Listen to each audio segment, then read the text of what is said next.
శ్రీమద్భాగవతము సప్తమ స్కందం 9వ అధ్యాయం 37వ శ్లోకం. తస్మై భవాన్ హయాన్ శిరస్తనువం హి బిభ్రా ద్వేదద్రుహావతి బలో మధుకైటభాక్యౌ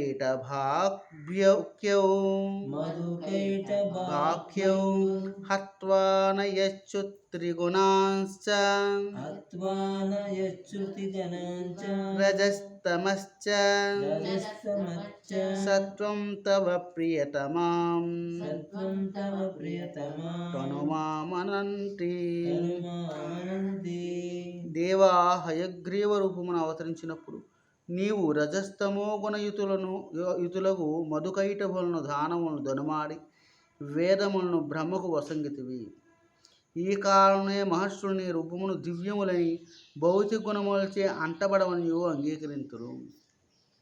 పూర్వం మధుకైటభులు అనేటువంటి రాక్షసులు బ్రహ్మ దగ్గర ఉండేటువంటి ఆ వేదాలను అపహరిస్తారన్నమాట.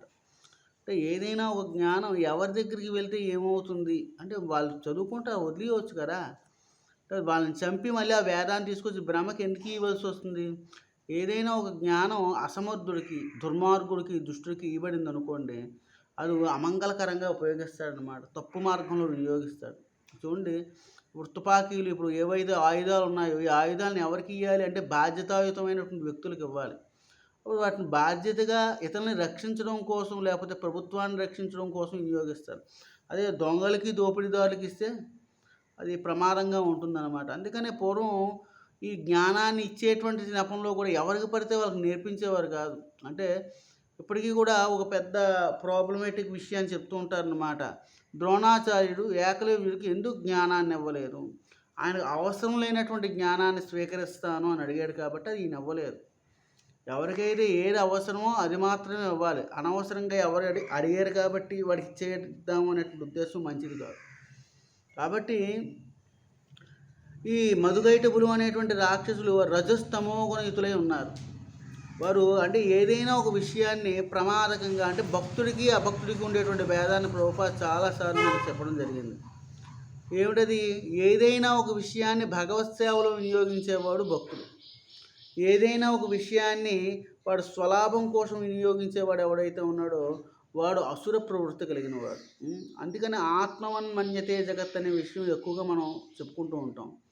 అంటే మన యొక్క బుద్ధిని అనుసరించే ప్రతి వస్తువు కనబడుతూ ఉంటుందన్నమాట. ఎవడైనా ఒక భక్తుడు ఏదైనా ఒక ప్రదేశానికి వెళ్తే ఆ ప్రదేశం భక్తికి వినియోగించుకునే విధంగా వాడు ఉపయోగించుకుంటాడు. కాముకుడు తన యొక్క కామాన్ని వినియోగించుకునే విధంగా దాన్ని ఉపయోగించుకుంటూ ఉంటాడు అన్నమాట. ఇందులోని హయగ్రీవుడు మామూలుగా సహజంగా ఉపాసనా విధానంలోని విద్య నేర్చుకునేటువంటి వ్యక్తులు, విద్య కావాలి అనుకునేటువంటి వారు హయగ్రీవుని ఉపాసన చేస్తూ ఉంటారు.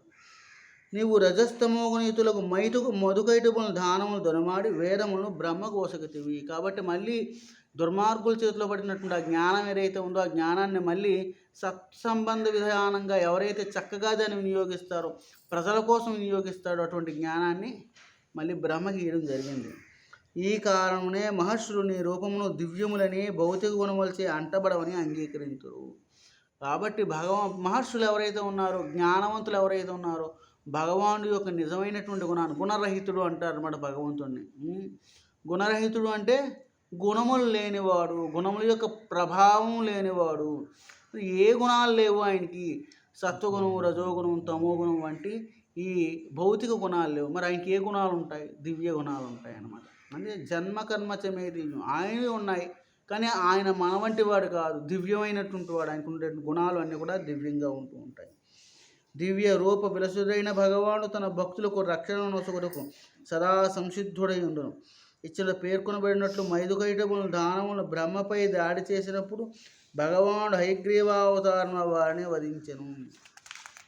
సృష్టి ఆరంభమును జీవమే లేదని నవీన దానవులు తలంచుచుందురు. కానీ భగవంతునిచే సృష్టింపబడిన తొలి జీవి బ్రహ్మదేవుడనియు అతడు వేద జ్ఞాన పూర్ణుడనియు శ్రీమద్భాగవతం నుండి మనకు అవగతమవుతున్నది. సృష్టికి పూర్వమే జరిగినటువంటి విధానం అన్నమాట ఇది. మధుకైటభులు అనేటువంటి రాక్షసులు బ్రహ్మ దగ్గర ఉండేటువంటి ఆ జ్ఞానం అంటే ఎప్పుడూ కూడా ఈ అసుర ప్రవృత్తి ఏమిటంటే వారికి ఉండేటువంటి విషయానికి తృప్తి చెందక భగవానుడు ఇతరులకు ఏదైతే ఇవ్వడందో దాని యందు అనురక్తి కలిగి ఎప్పుడూ ఆ దానవులు ఇతరులపై అంటే మహాత్ములపై దాడి చేస్తూ ఉంటారన్నమాట. దాడి చేసి వారి దగ్గర ఉన్నటువంటి లాక్కుంటూ ఉంటారు. సో భగవానుడు ఏం చేస్తూ ఉంటారు, ఎవరికి సంపాదించిందో వారికి అది ఇచ్చేస్తూ ఉంటాడన్నమాట. అంతే. హరే కృష్ణ. శ్రీల ప్రభుపాదకి జై, శ్రీ గౌర్ నితాయ్కి జై. హయగ్రీవుడు అంటే